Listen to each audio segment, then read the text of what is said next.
Okay, Assalamualaikum warahmatullahi wabarakatuh dan selamat petang semua. Khabar? Waalaikumsalam, Prof. Dah lama kita tak jumpa ya. Okay, harap semua sihat ya. Musim banjir. Ada yang terbang banjir ke? Dah clear dah. Okay, mana penghulu kita ya? Penghulu nama pun lupa lah. Siapa Hanafi penghulu kita?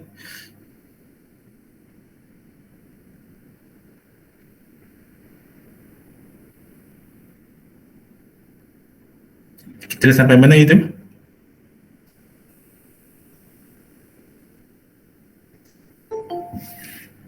Lagu Polimer bagus. Baru diciptakan. Nanti kita main lah Babin lah. Apa Joy? Siapa nama? Boleh juga, Prof. Okay, ada lagu Polimer tu Mana you ambil tu buat sendiri ya? Prof, buat sendiri lagu. Okay, you memang pencipta lagu Tak, Prof. Untuk suka-suka boleh, Prof. Okay, not bad. Boleh ya. Okay, kita lihat beberapa proses polymerization yang kita belajar lah selama ni yang kita belajar lah. Actually banyak lagi kalau pergi industri tu kita ada Ziegler-Natta punya proses ada beberapa lagi lah, tapi yang dalam khusus ni kita concentrate dua lah condensation dengan addition dan polymerization dalam addition dalam condensation kita lihat kita telah synthesize two types of polymer lah, kalau masih ingat polyester juga polyamide dan dalam addition polymerization kita ada tiga jenis polymerization satu free radical, yang kedua ialah anionic, keempat cationic kan. So kita lihat semua itu dan ada monomer yang boleh digunakan, boleh kita polymerize menggunakan ketiga-tiga jenis proses polymerization tersebut lah sama ada free radical ke cationic ataupun anionic So apa yang penting ada dia punya functional groups dalam addition polymerization itu ialah double bond Jadi dalam penghasilan copolymer ni terbitan daripada anionic polymerization agak special sikit as we know that the copolymer is based kita nak tarifkan ialah polymer that derived from more than one monomer one type of monomer kan. Okay, and then if we're talking about copolymer ni, another issue that we have to bear in mind is the arrangement of the monomer itself lah macam mana dia arrange dalam polymer, rantai polymer tersebut dan itu akan memberi nama-nama terspesial dia lah sama ada block ke, sama ada alternatif apa lagi random apa lagi ada lagi tak? Block, random, lagi apa lagi? Tak ingat? Okay, ada 4 jenis belum mesti ingat.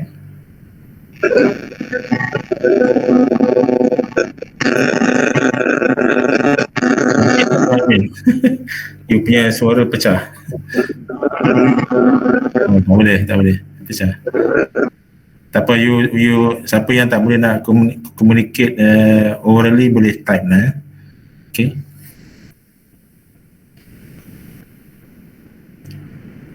Okay, cuba ingat balik apa yang keempat itu. Alright. So copolymer is a polymer made from two or more different monomers the sequence of monomer unit along a copolymer chain can vary according to the method and mechanism of synthesis. Okay, and then okay, graph. Yes, correct. Graph, yeah. Yes. Okay, kita lihat balik. Kita lihat balik lah jenis-jenis copolymer ni. Random, no definite sequence of monomer unit exists, whereas monomer unit occur randomly along the chain-like structure. So this is a random, A, B, B, B, A, B, A, B. Dia tak ada special arrangement lah. Dia macam tu sajalah, dia tak ada pattern lah. Okay, tak ada pattern lah. Okay. So the properties are usually different from the two related homopolymers lah. Maksudnya ialah properties copolymer ini tak sama dengan homopolymer A ataupun homopolymer B lah, itu maksudnya. Different from two related homopolymer, itu maksudnya. Kalau kita secara kasarnya, biasanya dia punya properties dia tu in between homopolymer A and homopolymer B lah, macam tu. So often formed by free radical polymerization. So co-polymerization of equimolar mixture of different monomer will give random copolymer. Example, co-polymerization of styrene and methyl methacrylate menggunakan radical polymerization. Kalau awak diminta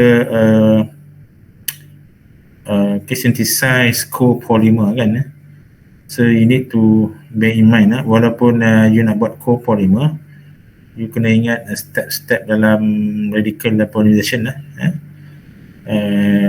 of course dalam radical polymerization kita kena ada initiator kan. So dalam initiation stage itu kena ingatlah ada dua perkara yang berlaku. Saya ulang sekali lagi, pertama ialah pembentukan primary radical, yang kedua pembentukan activated monomer. Okay. Kalau katakan you nak hasilkan copolymer menggunakan radical, free radical, bermakna dalam proses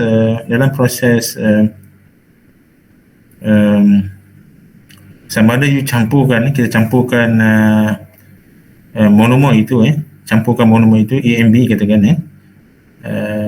dan dia pun polymerize, dan kita akan hasilkan random lah, random copolymer lah. Ataupun kita boleh buat block copolymer juga, iaitu kita polymerize A dulu and then kita sambung dengan B kan. So that's how we produce block copolymer. Susah nak hasilkan alternate ni sebenarnya daripada free radical ni, susah. Sebab biasanya akan menghasilkan random lah, random ataupun block. Block kita sebab kita buat dia. Kenapa jadi block? Kita habiskan A dulu and then kita buat B pula kan. So that's why kita dapat block copolymer.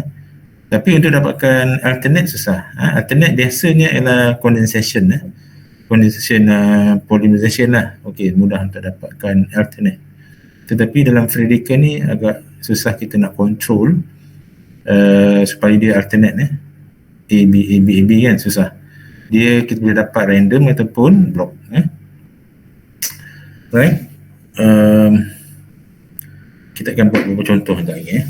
Okay, alternating, satu lagi adalah ionic lah. Okay, ini pun boleh juga. Contain a regular alternating sequence of two monomer units.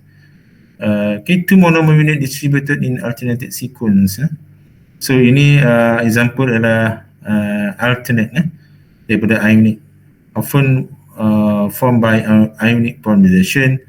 The properties usually different from the two related homopolymer. So kena ingat lah, alternating sama ada ionic ataupun kita boleh juga menggunakan condensation, polymerization. So formation of alternating copolymer is favored when the monomer have different polar substituents. Itu syarat dia lah. Kalau untuk membentukkan alternate, kita kena lihat dia punya monomer punya polarities lah. Syarat dia apa? Favored when the monomer have different polar substituents. Example, one electron withdrawing and the other electron donating. Barulah dapat alternating. And both have similar activities toward radical, kan? For example, co-pollution of acrylonitrile and butadiene. Itu contoh yang contoh yang kita boleh ni lah. Kita boleh lihat okay. Satu contoh alternatif ialah co-pollution of acrylonitrile and butadiene. Untuk dapatkan alternate, right? And okay, block copolymer boleh juga menggunakan ionic dan itu rupa dia lah, maksudnya kita ada A, B, A macam tu often formed by ionic polymerization and condensation polymerization.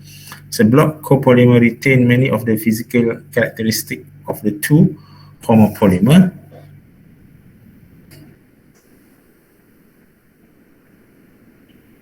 Okay, this is example of block copolymer lah kan. Okay. Apa?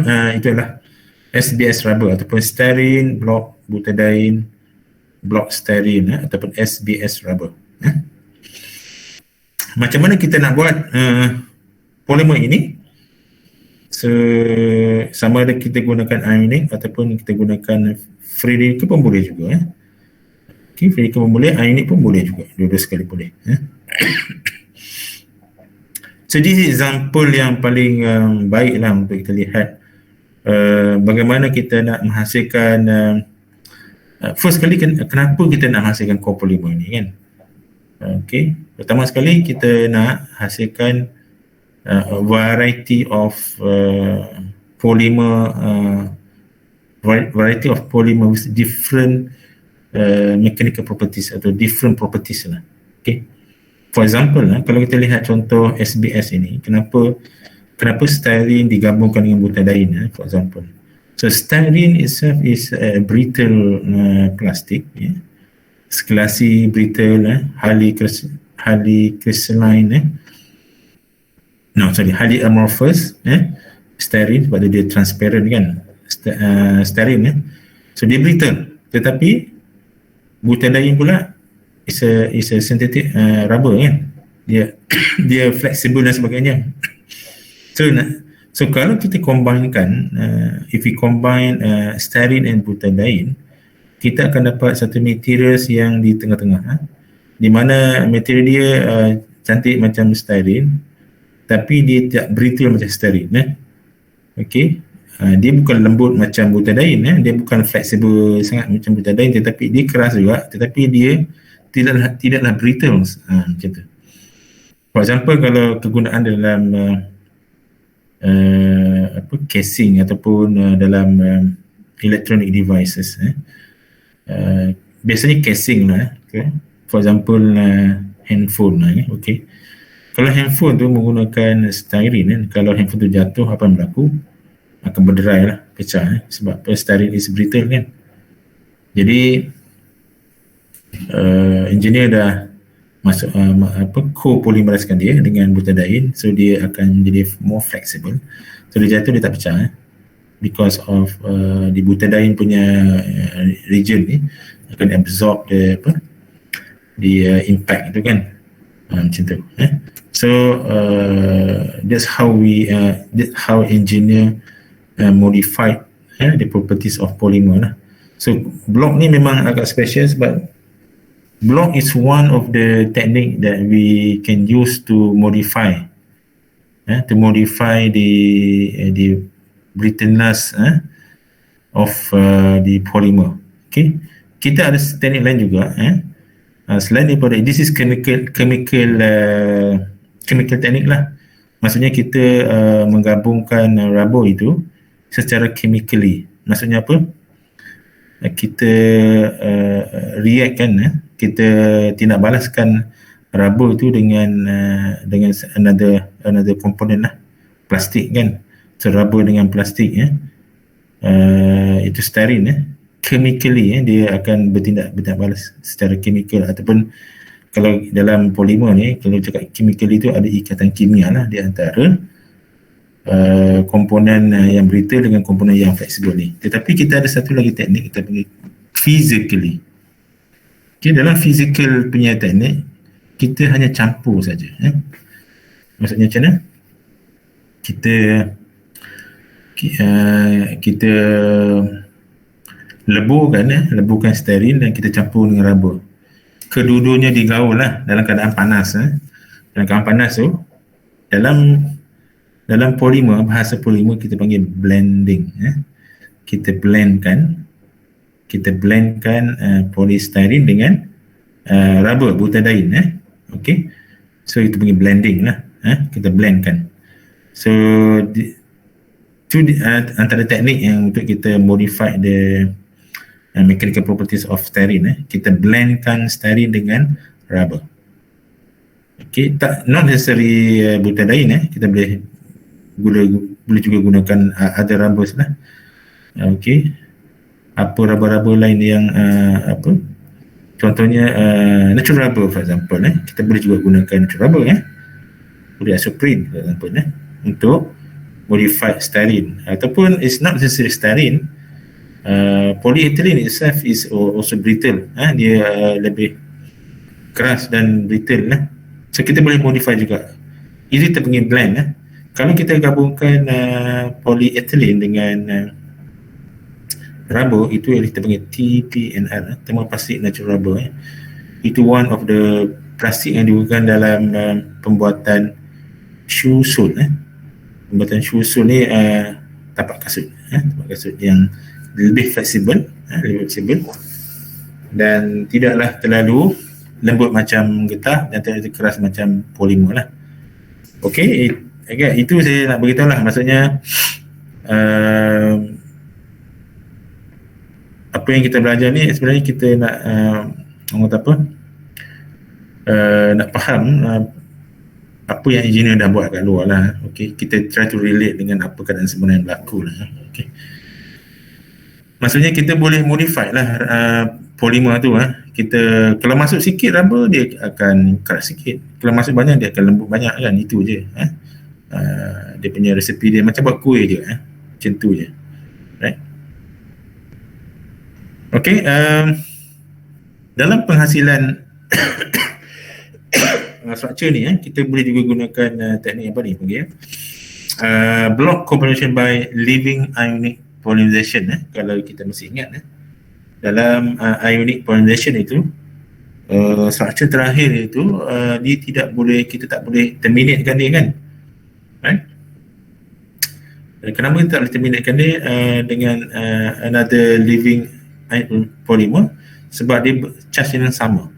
Sebab charge yang sama, so dia tak boleh terminate by mutual termination, ataupun kita katakan dia combination lah. Combination ion 1, ion 2 tu tak boleh. Tapi kalau dalam free radical, kita boleh combinekan polimer yang ada radical dan ada dua polimer yang ada radical itu untuk membuat satu ikatan. Tetapi it's not for ionic punya ni polimer, sebab charge yang sama dia akan repel, dia akan menolak sama lain. So the reactive site remain at the end of the polymer chain, ataupun kita panggil living polymer. So dia aktif selepas kita polymerizekan dia masih aktif, dan kita boleh campurkan other type of monomer untuk dia continue to polymerize. So maksudnya kalau dalam penghasilan ni lah, for example what happens is that kita polymerizekan dulu styrene sampai habis styrene, dan kita sambungkan dengan butadiene. Butadiene pula. So structure of butadiene ni, kalau awak masih ingat lah, okay, structure butadiene ni bukan macam ni. Ini this is after polymerize. Butadiene ni agak special sikit lah, sebab dia ada dua double bond. Satu di sini, satu di sini. Itu dalam keadaan monomer. Okay, kat tengah-tengah ni tak ada double bond. Selepas polymerize, dia berpindah double bond tu kepada di tengah. So kiri kanan tak ada lah. So kena ingat lah, kena ingat structure dia.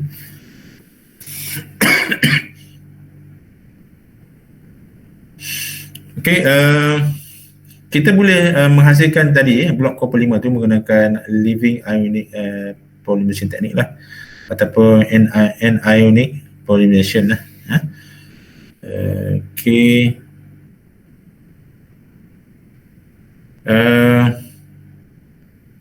Saya tak faham kenapa kosong ni ada kata ada nota ke macam mana. Okay, this is another formation of block copolymer from condensation polymerization. Satu teknik lain ialah kita ada satu polimer, kita ada satu polimer dan ada polimer lain. Kalau dia bercantum, tetapi dengan syarat dia punya end group dia adalah active group dia adalah, ataupun functional group dia adalah boleh tidak balas lah. For example, this one COOH dengan H2 kan. So this is a type of amide juga, okay, amide group. Jadi kalau kita combinekan dua-dua ni, kita akan dapat polyamide lah. So polymer kat tengah-tengah tu amide group. Okay. And okay, another example, high impact polystyrene, for example, HIPS. Polystyrene backbone with chain of polybutadiene grafted to the backbone. Macam mana bentuk dia, macam ni. So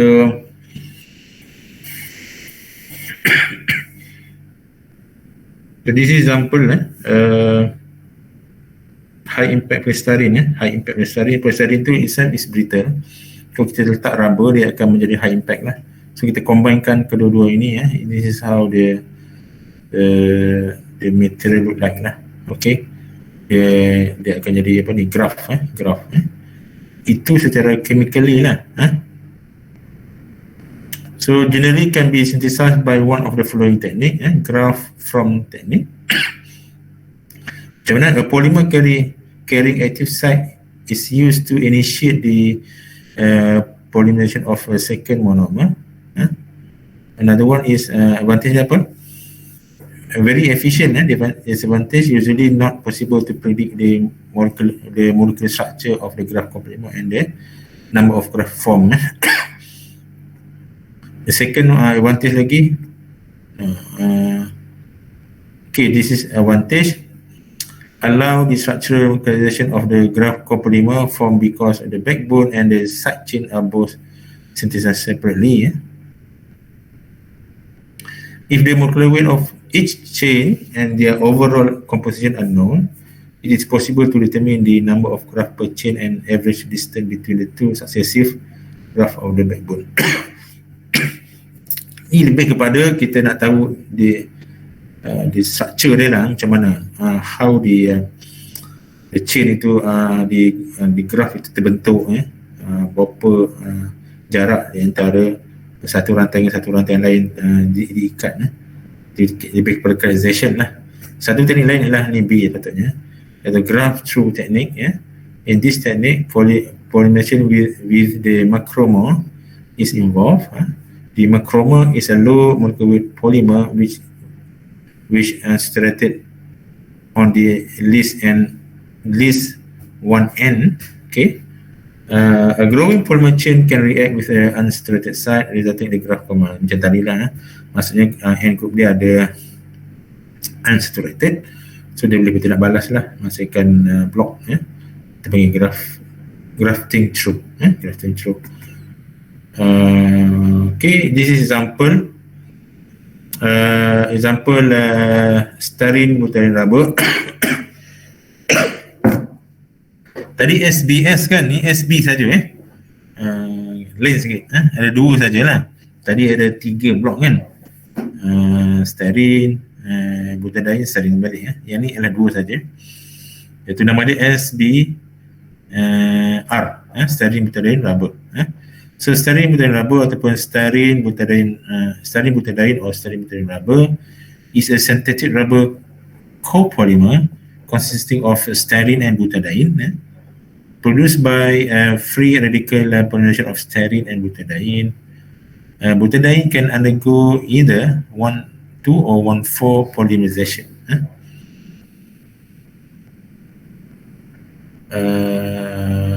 Okay, kalau kita compare polybutadiene ni, polybutadiene ini memang ada polimer sajalah. Elastomeric, material with good elastic properties and outstanding toughness and resilience.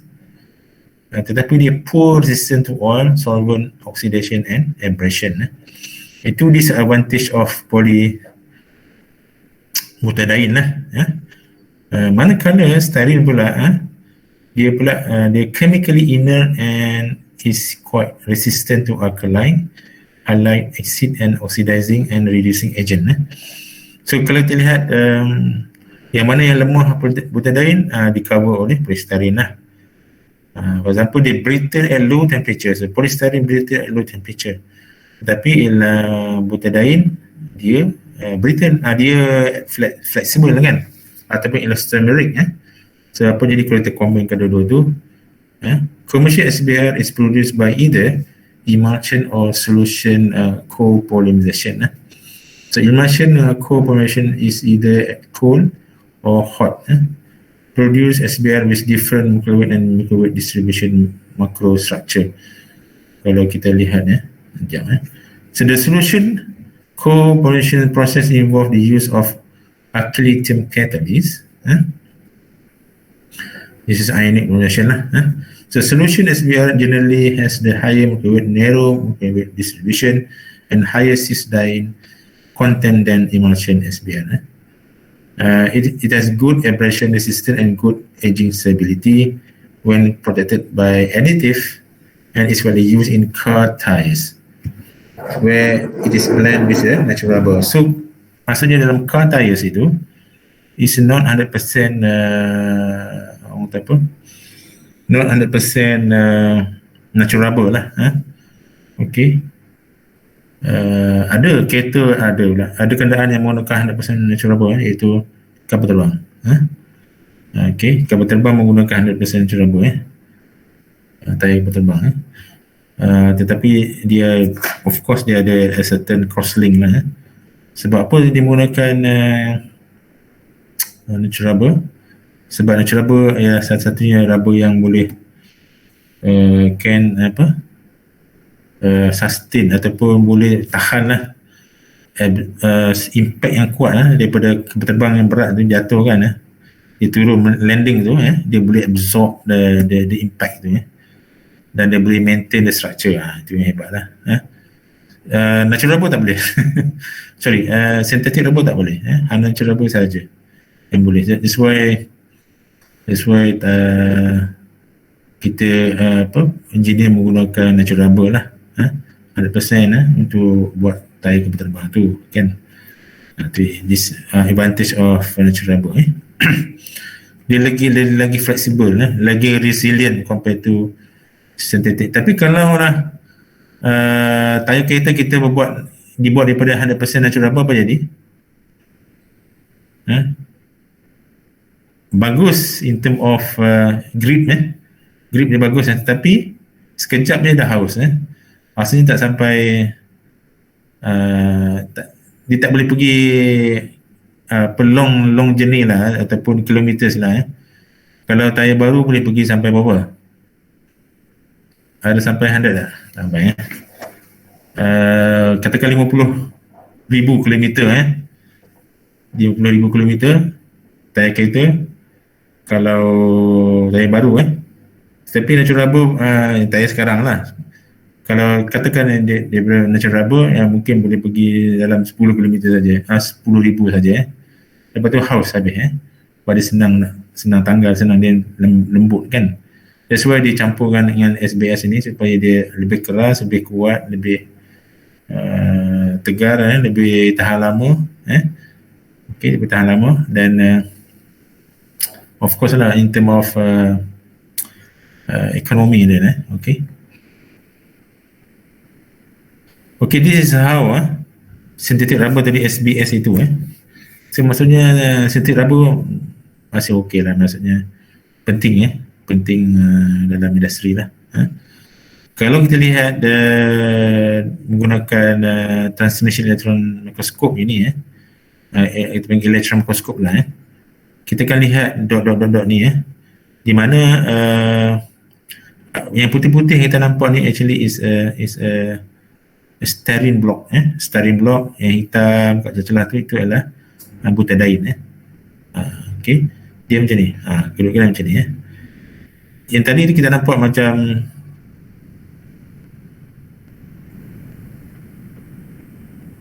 macam mana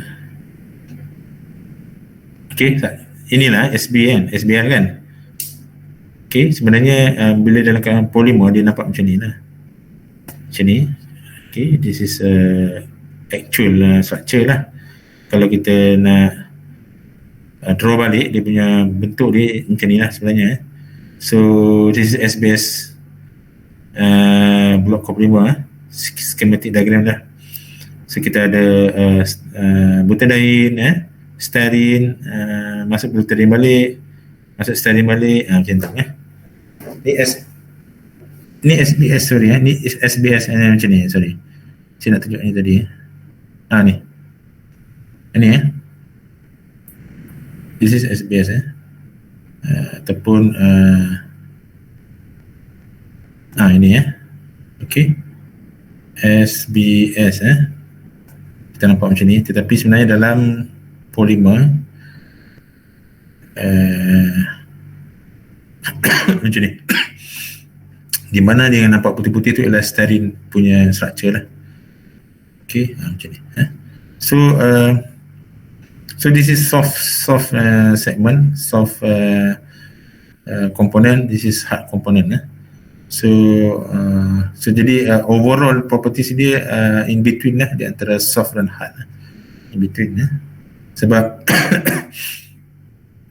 dia kata apa in commercial SBS copolymer the styrene butadiene and the styrene butadiene ataupun end block to mid block ratio in the range of 15 to 85 maksudnya apa styrene 15 butadiene 85 lah to 40-60 on weight basis ataupun 40% styrene 60% butadiene the useful temperature range is between glass transition TG of polybutadiene and polystyrene lah okay at this T range temperature range the hard styrene domain prevent the flow of the soft elastomeric butadiene mid segment through the network similar to the vulcanized rubber ini dia menerangkan inilah this is hard segment this is soft segment jadi the hard segment ini akan prevent the soft segment to move lah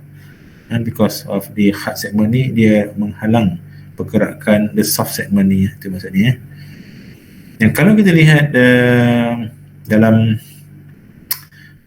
glass transition of butadiene is minus 90 sangat rendah lah minus 90 maksudnya at room temperature butadiene ni bersifat rubbery lah manakala dalam styrene pula is around 95 degrees C maknanya dalam at room temperature polystyrene ni bersifat brittle so the polymer is known as kraton and is used for shoe sole and adhesive itu di antara kegunaan SBS rubber okey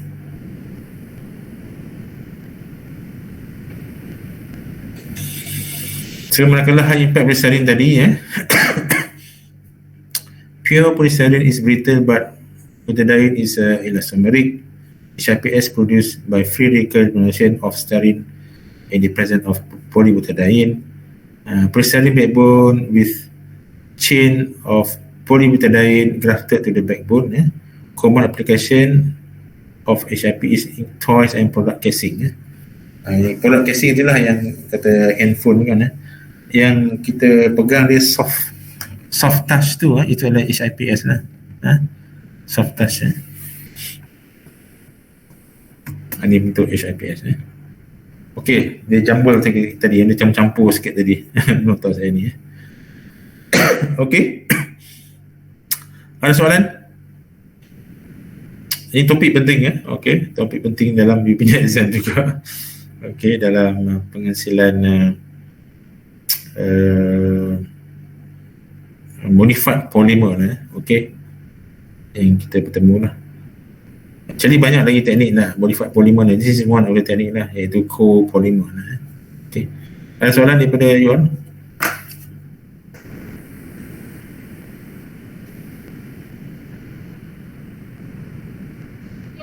Prof, Yes. kalau soalan exam dia punya bentuk soalan macam mana, Prof? Kalau dalam topiknya?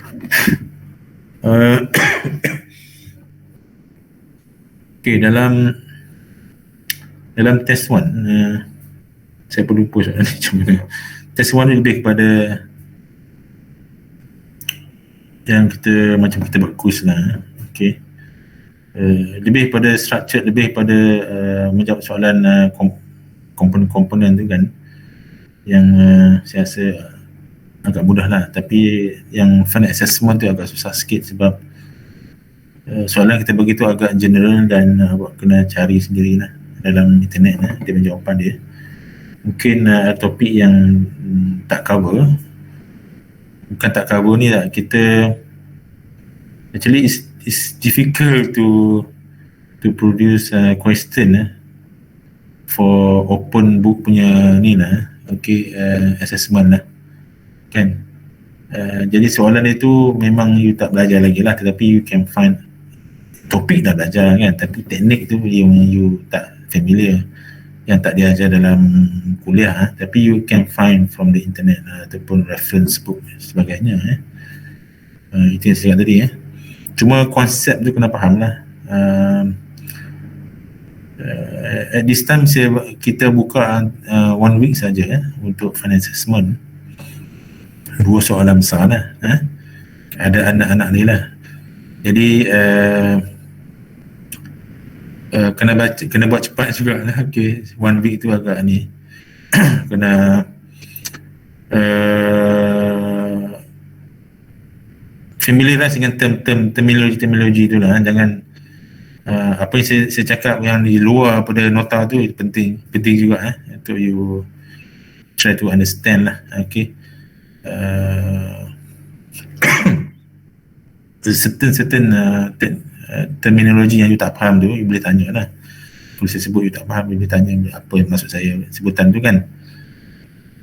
What I'm trying to do is try to familiarize awak dengan term supaya nanti bila final assessment awak tak terkejut pula tengok nota tu, tengok soalan tu kan. So awak macam pernah dengar kan, jadi taklah terkejut dan senang nak cari nota lah. Ataupun nak cari more information from the internet dan sebagainya. Itu Jadi soalan test itu agak straightforward. Soalan final assessment tu agak not straightforward lah. You kena cari from reference dan sebagainya. Is that answer your question, Joe? Okay, Prof.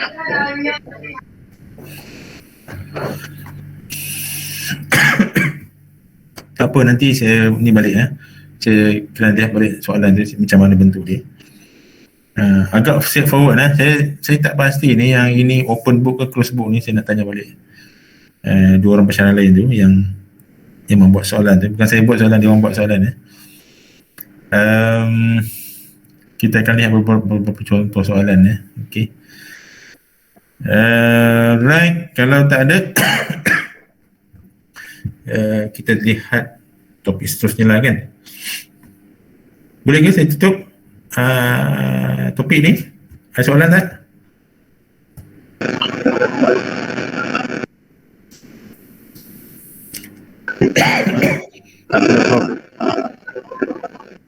Okay, satu yang saya nak bagi tahu. Okay, topik ni penting dalam you punya final assessment lah. Okay.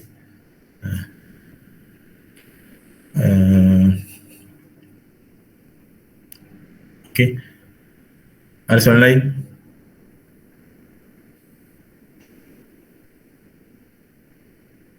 Okay. Saya tutup dan Kita lihat nota yang seterusnya. Okay, chapter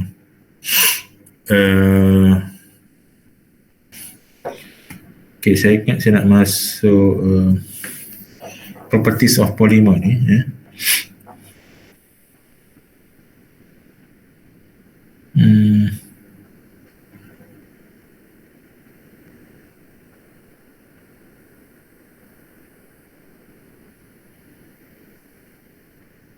Mana dulu saya nak pergi? Morphology. Okay, tak apa, saya follow je lah yang saya bagi nota tu 5A tu, iaitu morphology. Okay. Okay, bagus lah morphology.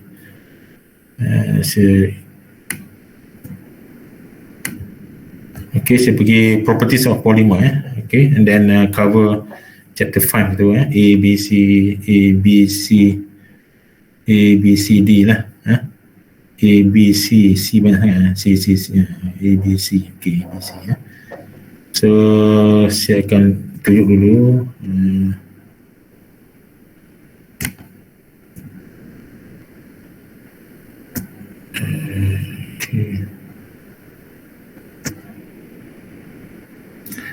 tak apa, saya tunjuk sikit lah benda ni.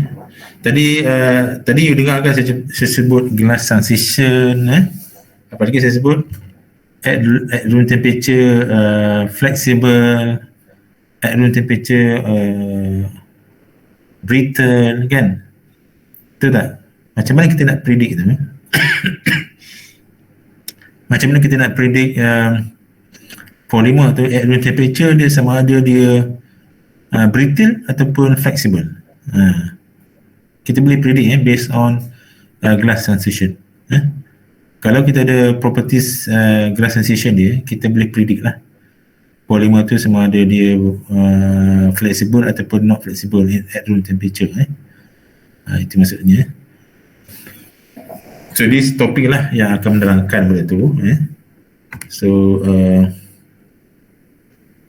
iaitu kita panggil glass transition panggil.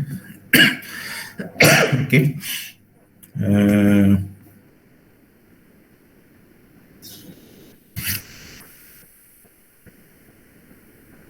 Okay, dalam polymer morphology ni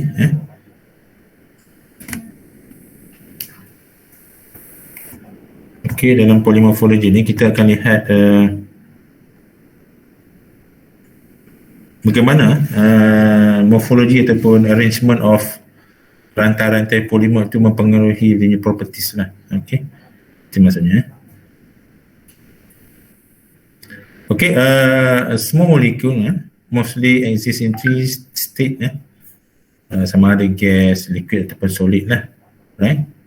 Tetapi polymer ni is a large molecule kan, macam mana bentuk dia So polymer are large molecule which strong intermolecular force and tangle chain and do not have a vapor phase. Semasa kita menghasilkan polymer itu, rantai dia akan semakin panjang Oh, belum Alright, sorry. Belum upload Yang sudah upload apa dia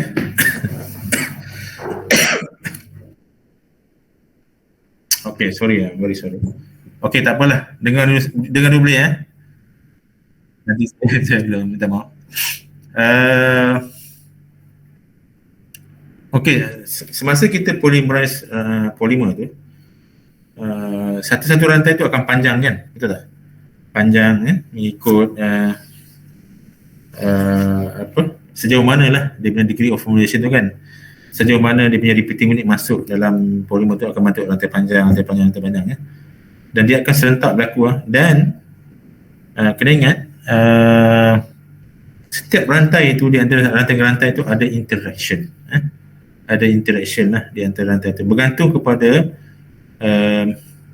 structure of polymer tersebut lah. Okay, ada yang van der Waals ada yang hydrogen bonding dan sebagainya, bergantung. Kalau hydrogen bonding dia kuat sikit van der Waals hanya biasa physical interaction dia agak kurang kuat lah agak fleksibel lah. Tapi kalau dia hydrogen bonding, ada ikatan hydrogen bonding nanti antara rantai tu, dia agak rigid sikit. Contohnya macam nylon kan, nylon agak rigid. Manakala polyethylene dia agak fleksibel sebab dia tak ada strong interaction di antara rantai-rantai.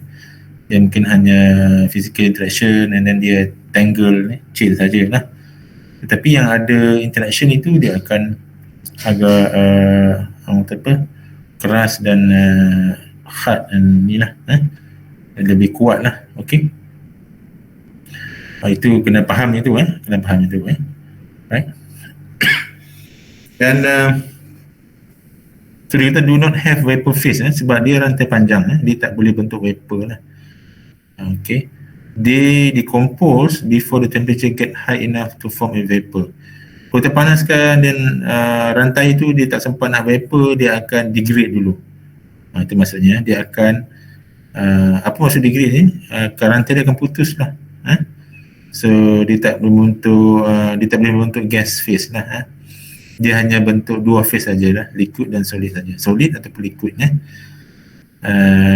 Jadi kita decompose before the temperature get high enough to form a vapor. So tak sempat nak bentuk vapor, dia dah ni. Tapi dia boleh bentuk vapor tapi bukan dalam bentuk polimer lah.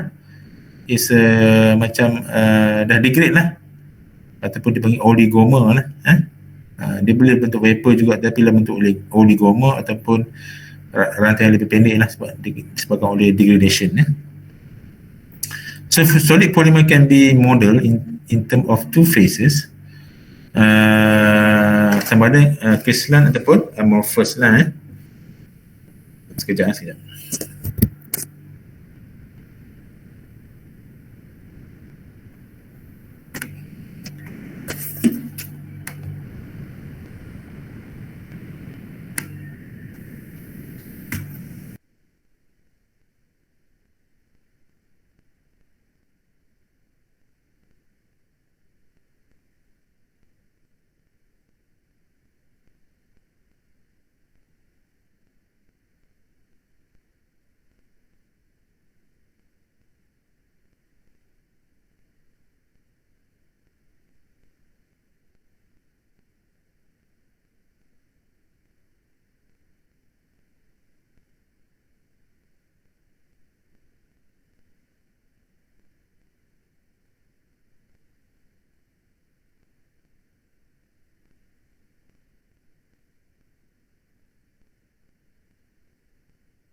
Okey, kita sambung Okey, sorry.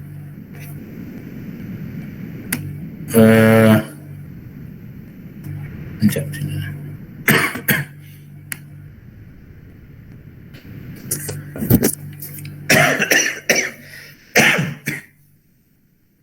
So kalau polimer itu macam mana bentuk tadi saya cakap tadi rantai-rantai itu akan berinteraksi dan sama lain okey, bergantung pada dia punya functional groups lah. Okey, bergantung pada structure kalau ada structure H, OH dan akan membentuk ikatan hidrogen lah. Okey. Okay, and then kalau satu lagi bentuk ialah bagaimana rantai itu menyusun di dalam polimer tersebut lah. Kalau dia susun cantik, line cantik, kita panggil dia crystalline. Dia well organized. Ataupun kalau dia tak susun cantik, dia random lah, okey, itu kita panggil amorphous. Jangan salah faham lah, amorphous tak cantik susunan dia tapi appearance cantik. Kalau kita lihat amorphous polymer ni dia transparent, transparent, cantik lah. Kenapa dia transparent? Sebab dia punya rantai-rantai itu dia tak susun secara rapat. So light can pass through lah. Maksudnya cahaya boleh pass through the structure itu, menyebabkan dia transparent. Transparent compare to yang kalau susun rapat-rapat, rantai itu rapat dan dia balikkan cahaya, dia akan kurang transparent lah. Seperti contohnya polyethylene for example, ataupun polypropylene. Polypropylene dia kurang transparent compare to polystyrene. Polystyrene sangat transparent macam gelas. Okay, macam tu.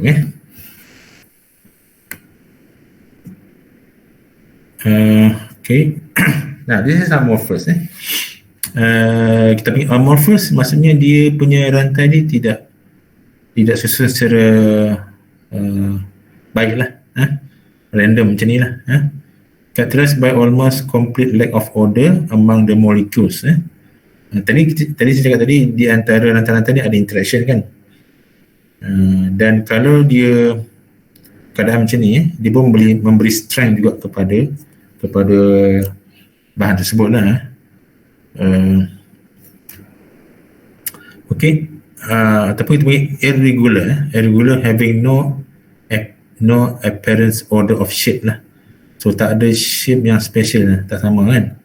So the molecules are randomly arranged. Okay, example polystyrene, PMA, PET. Semua jenis polimer tersebut ni, PS, PMA, PET, semua ni transparent kan. PS polystyrene transparent kan. Kenapa polystyrene siapa boleh jawab kenapa polystyrene tak transparent? Siapa boleh jawab? Kenapa polystyrene tak transparent? Tadi saya cakap polystyrene transparent, tapi kenapa polystyrene yang dah di ban tu dia tak transparent? Apa yang tak kena? Siapa nak jawab ni? Joel? Awak tak explain lah dalam video awak. Tak doktor, sebab dia macam lebih taraf lebih tinggi kan, tu hanya form 5, jadi mungkin okay. tak lebih jahil lah. You have any answer to this question? Saya pun tak pastilah Prof. Kenapa ni polystyrene tak. Tapi kalau awak naik MAS ataupun ASEA lah, kalau you minta minuman, dia akan bagi satu gelas transparent kan, cup transparent tu kan, ataupun you minta plain water pun dia akan bagi yang transparent lah. Itu polystyrene juga lah, dia transparent. Tapi kenapa container, food container yang kita selalu gunakan itu tidak transparent? Ini idea. Diana Maziatul, boleh jawab? Ke dia letak bahan lain Prof. Okay. Dia something happen to the structure dia sebenarnya. Kalau you pegang dia, berat ke ringan dia? Ringan. Ada yang ringan lah Prof. Dia ringan. Kalau you pegang dia, you picit dia sangat fleksibel kan? Dia macam apa dia sebenarnya? Macam foam sikit kan? Tak? Ataupun macam poros sikit lah kan? You perasan tak? Tak perasan? Dia macam poros sikit. Sebenarnya dia poros structure. Dia sebenarnya transparent, tapi sebab dia boleh poros structure itu menyebabkan dia tidak transparent. Macam mana memastikan poros structure tu? Dia guna expanded, dia letak chemical dalam tu menyebabkan dia jadi pores, dia jadi apa, foam. Itu cara pertama dia nak ringankan komponen tu. Yang kedua dia nak banyakkan lah. Sebab guna foam dia tak guna banyak kan. Dia panggil expanded polystyrene, expanded. Kalau kita ambil dia dan kita bakar, dia akan back to the normal dan dia akan transparent. You nampak transparent dia tu. Sebab dia punya pores dah tak ada kan, pores dah tak ada, dia akan jadi back to the normal lah. Dia sebenarnya dia transparent disebabkan oleh expanded itu ataupun porous structure itu menyebabkan dia tidak transparent. Itu polystyrene. Tapi PMMA dia memang transparent. Banyak digunakan dalam otomotif lah. Lampu depan, lampu belakang itu yang cover tu, yang sometimes kita lihat dia kelabu, dia kuning kan. Itu sebenarnya itu adalah PMMA. Dia transparent, dia keras, dia banyak digunakan, dia lebih kuat daripada polystyrene. Banyak digunakan dalam automotive application lah. PT is transparent PT transparent, mineral water punya botol lah, transparent sebabkan oleh amorphous. Kalau crystalline pula, polymer molecules are aligned ataupun oriented in a regular array analog. So maksudnya dia line. Bila dia line macam ni, apa yang berlaku ialah dia tend to pack lah. Maksudnya dia boleh pack dia boleh pack, dia boleh macam mana? Boleh align, boleh pack dalam ruang yang kecil. Dia boleh banyak rantai dalam ruang kecil menyebabkan dia jadi kuat. Dia jadi kuat lagi. Dia lebih kuat, lebih brittle, lebih keras. Tapi pada sama dia sebabkan oleh dia sangat dekat rantai dia tu, light cannot pass through lah. Dia akan bend lah, light itu akan bend kan sebabkan oleh dia rapat dia punya tu. Dia punya rantai-rantai rapat menyebabkan dia opaque lah. Dia tak transparent lah. Okay. Tadi sebab dia random kan, dia coil random, dia banyak ruang-ruang kosong. So udara pula. Light can pass through the structure tu menyebabkan dia transparent.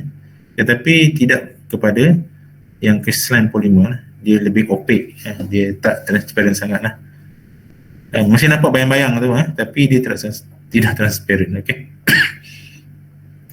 Okay, itu ialah in term of arrangement of polymer molecules itu dalam polymer tersebut lah. Tetapi satu benda kita kena ingat lah, is very impossible untuk dapatkan 100% crystalline polymer ni. Maksudnya apa? Maksudnya semua rantai susun cantik semua. The whole bulk of polymer tu semua cantik susunan dia. It's very impossible. So tidak berlaku. That's why apa yang berlaku adalah is a mix between random dan juga align.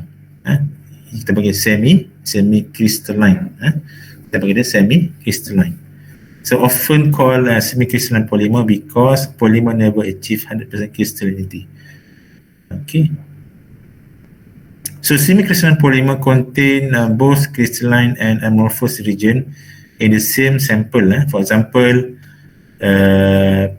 PE, polyethylene, nylon and PET lah dalam textile fiber. Macam ni. Apa yang kita dapat ialah is a mix between align dan juga non-align lah. So amorphous region ni lebih transparent lah. Yang crystalline region ni tidak transparent kan.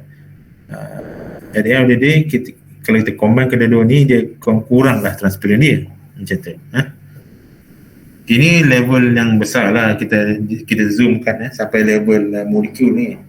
Tapi kalau kita lihat polimer tu jauh, memang kita akan nampak dia opaque macam tu lah. Dia tak transparent sangat lah. Dia lebih kelabu. Okay, faham? Actually kalau kita lihat rantai ni, dia panjang. Rantai ni dia panjang, dia random. Kat sini dia align.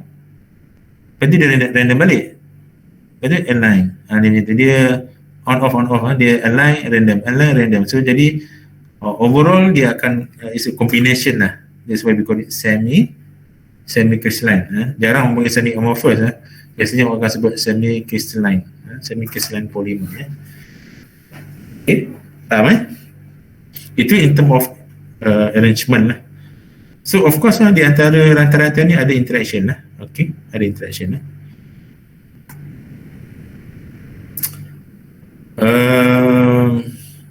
Okay. Saya continue sikit lagi. Factor that influence the polymer morphology. Apakah perkara yang mempengaruhi arrangement of molecule ini?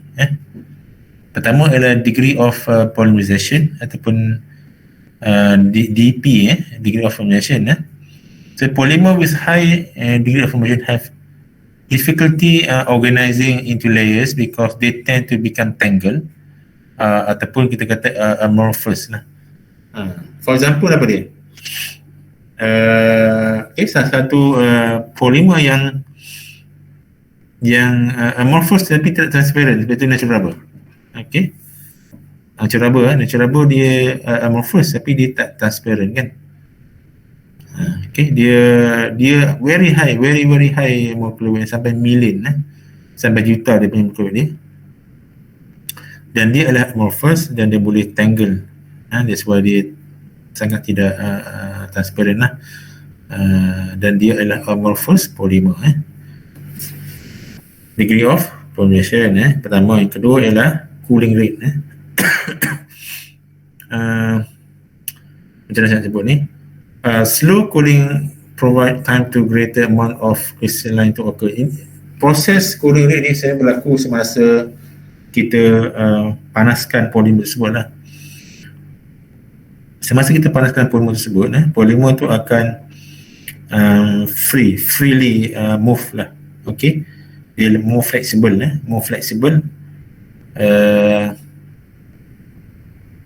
Kalau kita masa kita panaskan tu, dia panaskan, dia akan melt. Dia akan melt dan dia punya rantai-rantai dia more flexible lah, boleh bergerak-gerak kan.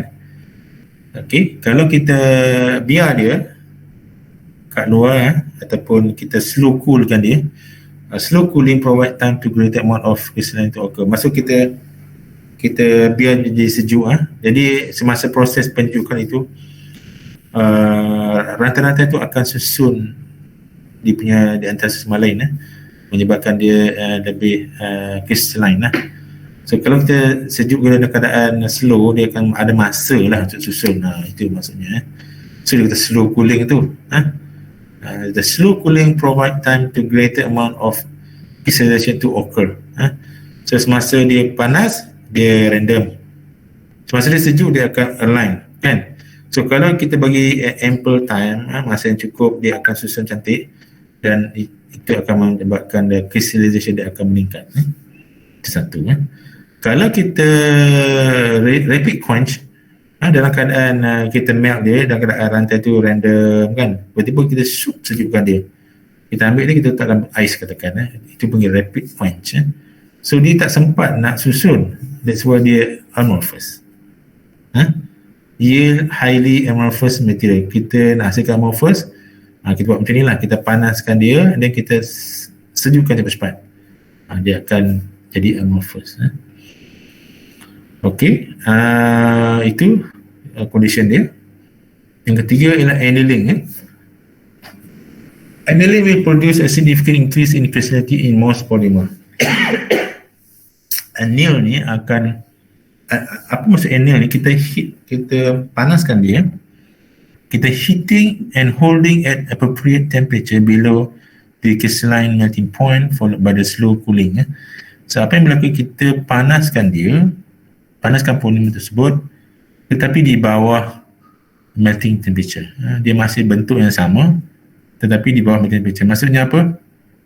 Rantai itu akan easily move, can easily move and can align themselves dan dia akan menjadi more crystalline.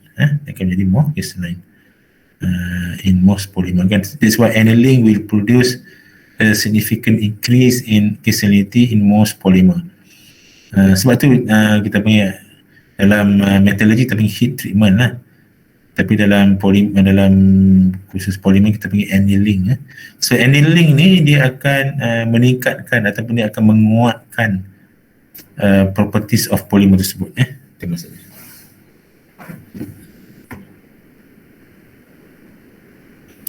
Size and shape of the monomer subsystem groups.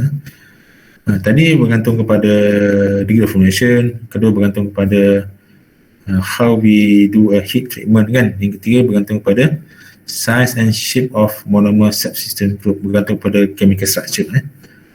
If the subsystem group are large and irregular, it is difficult for the polymer chain to arrange themselves in an order manner. That's why resulting in more amorphous solid. So kalau dia ada grup-grup yang besar dekat rantai-rantai dia kan, menyebabkan it's difficult to arrange themselves lah, disebabkan oleh subsystem group ini, menyebabkan dia tak boleh susun secara baik. So dia akan menjadi more amorphous polymer. Okay, smaller monomer and monomer that have a very regular structure will form more crystalline polymer. For example, polyethylene for example. So polyethylene tak ada functional groups ataupun apa structure daripada rantaian itu, menyebabkan dia lebih mudah untuk membentuk crystalline polymer lah. Okay. Maksudnya rantai dia lebih senang nak rapat satu sama lain. Tak ada big group compared to polypropylene. Polypropylene yang dapat ada CH3 kan. Okay. That's why polypropylene dia lebih amorphous. Dia lebih flexible compared to polyethylene. Sebab oleh dia lebih amorphous compared to polyethylene, polypropylene. Polypropylene lebih amorphous compared to polyethylene. Jadi kena ingat dalam polyethylene pula, di antara polyethylene itu low density polyethylene lebih amorphous compared to high density polyethylene. Okay, polyethylene tetapi di cabang dia banyak, menyebabkan dia graph dia banyak, cabang dia banyak, menyebabkan dia tak boleh, rantai-rantai dia tak boleh rapat sama lain, so dia lebih amorphous dan dia lebih flexible. Itu bukan disadvantage dia, advantage bagi dia sebab dia boleh digunakan dalam pembuatan plastic bag. Kan plastic bag more flexible kan compared to botol for example, yang keras kan. So kita tak sesuai lah nak buat plastic bag kan, dia keras macam tu. Okay.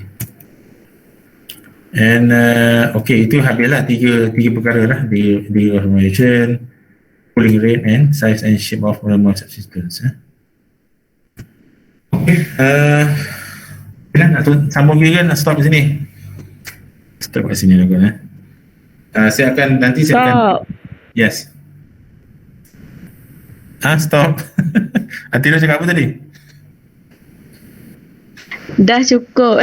Stop doktor, dah tak mampu dah doktor. Baik. Okay. Okay, tak apa, nanti saya cerita. Okay. Alright, sampai situ dulu. Nanti, ini interesting sebenarnya, tapi kena buka your mind lah. Dia banyak benda you boleh belajar kan. This is all new kan. So, you baca sikit lah dalam internet ke apa ke pasal polymer kan. Nanti you have good idea lagi apa nak cakap, apa nak tanya kan. Okay, I think up to here kita stop dulu. Mana penghulu kita tolong ambil ini apa note ni, kat mana kita berhenti. Next nanti saya akan discuss beberapa perkara lah untuk persediaan awak lah untuk test. Okay, itu saja. Thank you very much. Terima kasih doktor. Terima kasih Prof. Thank you Prof. Katakan nak berhenti. Tadi tak berhenti awal lagi. Thank you, Prof.